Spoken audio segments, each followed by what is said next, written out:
You know how we do it, right? You don't know how we do it? What are we doing? Or how we met? Sure, you can do the talking. I start and then you talk from your point of view and then I come back. That's fine. Okay, we're ready. Hi, guys. This is Mike Ashcraft and my beautiful wife, Diana, and we're going to tell you how we met today. So, when I went to college, UCLA, I remember asking God for a girlfriend. And I promised God that if I got a girlfriend or if He gave me a girlfriend, that I would go out evangelizing. And that first quarter, I got a girlfriend. Did I go evangelizing? No, I didn't go evangelizing. After 3 months, she broke up with me, broke my heart, and I was sad and lonely. Lonely because everybody had already made their friends in the dorms, and I was left out in the cold because when everybody else was starting to make friendships, I was too busy dedicating my time to this girl. So I think it was my second or third year in college, I got a second girlfriend. And this girlfriend also broke up with me at the 3-month mark. That's when I went off to Mexico to study Spanish, and I was in Guadalajara, an intensive quarter abroad. And in Mexico, I got 2 girlfriends at the same time, and I knew that was wrong.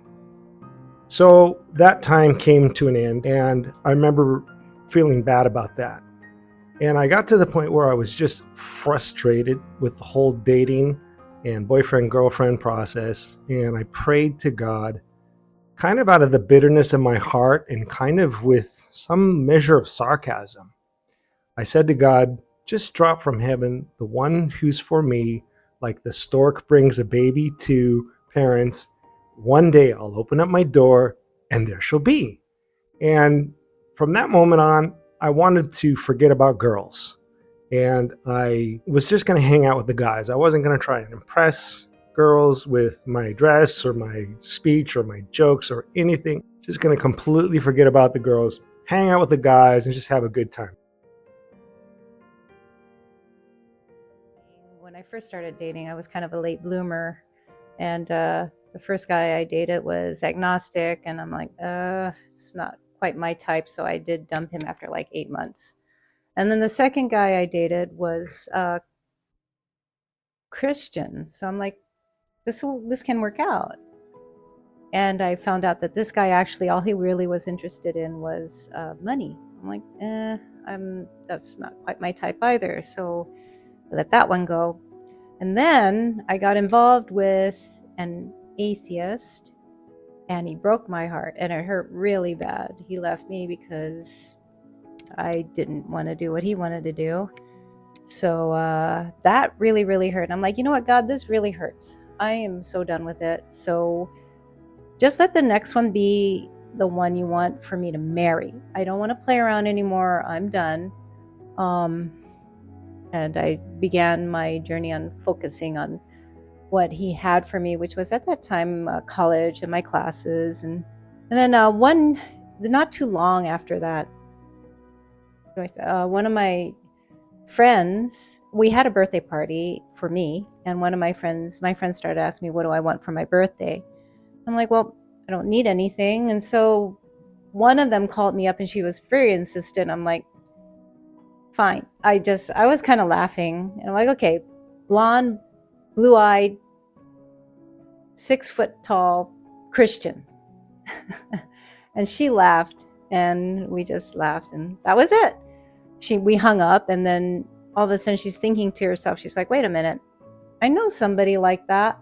So that mutual friend was named Miriam Berwilowitz.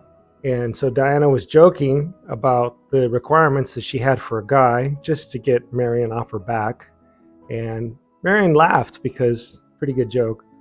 But as Diana said, she started thinking that she knew someone like me, which was me. So however many days later, she happens to see me on campus. And so she says, hey, I want to talk to you. I know this girl, and she's a Christian girl, and she wants to meet a 6 foot tall, blonde haired, blue eyed Christian. Well, when she said that, I actually had my defenses up because I was on guard against any romantic feelings, because they always turn out to hurt me, whether I do bad or bad is done against me. Anyway, it was breaking my heart. So I was on the defense. I did not want to know anything about girls.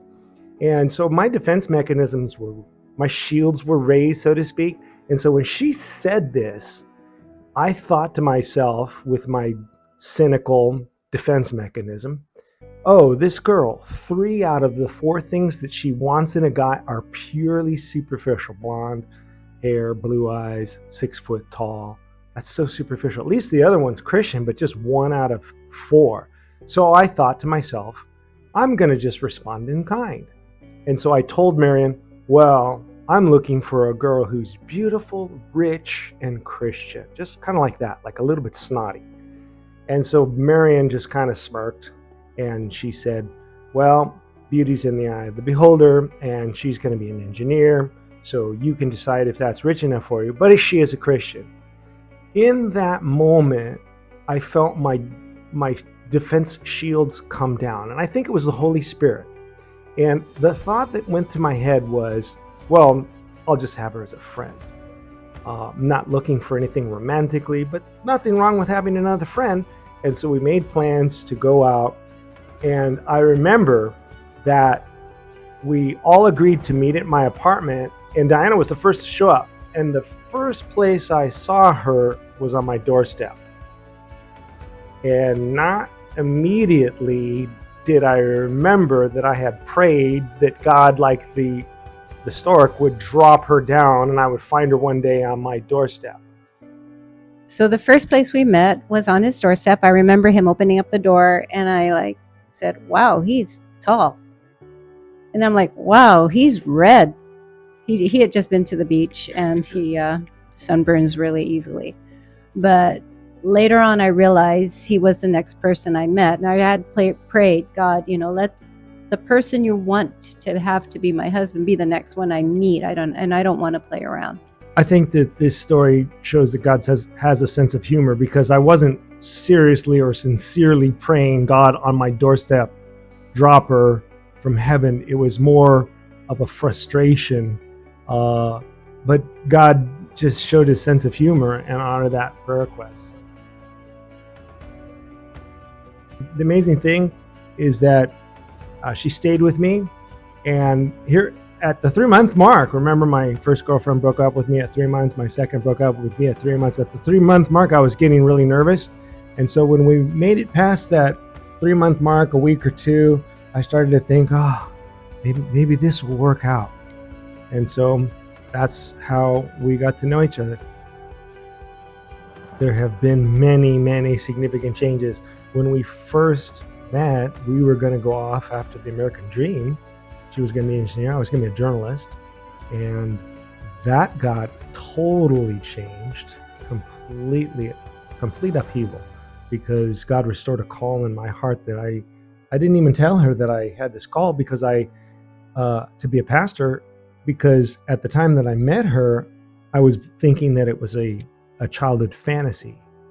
About 2 years after we were married, I felt again called. And so instead of pursuing the American dream, where she's the engineer and I'm the journalist, we went off to Guatemala to be missionaries for 15 and a half years. Had 3 kids there, so that's a pretty significant change. God really did change in my heart to do that, because it was very, very, it was very hard for me to do. It was hard for me to let go, as you said, of the career, the dream, the degree, thinking that I was giving it up for God. But in reality, when we went to Guatemala, and God just moved through us and basically used every single aspect that I thought I had given up. I was able to teach in the school the higher math courses and science courses, and I was able to, when we were in Guatemala, and I thought, wow, my kids, all 3 were born in Guatemala. I was thinking they're not going to have all the opportunities of children in the United States. They had every single opportunity a child in the United States would have had. They had soccer practices, piano lessons, swimming lessons, even more so, just to show that God really does bless you when you're doing his will. I have no regrets, and I wouldn't have done it any other way. it's just amazing to be able to serve God. Yeah, so we did a church and a school in Guatemala. And then when God brought us back to the United States, she was able to pick up in her engineering where she left off, which was a miracle. And I'm still teaching at the Lighthouse Christian Academy. So we're still doing school, still doing ministry.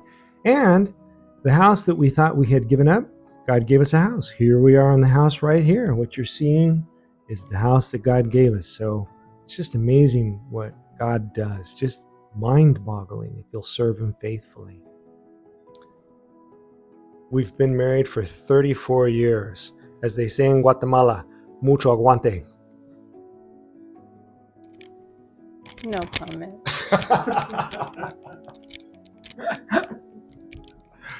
Now here's the question for the audience. Who's smarter, Diana the engineer or Mike the English major? And before you say Diana, let me say this. I'm smarter. And the reason why I'm smarter is because I married her. And the reason why she's not as smart as me is because she married me. Hold on. Rebuttal. The reason why I married him was because I really saw that he loved Jesus. And that's what I really wanted in a husband. Aww.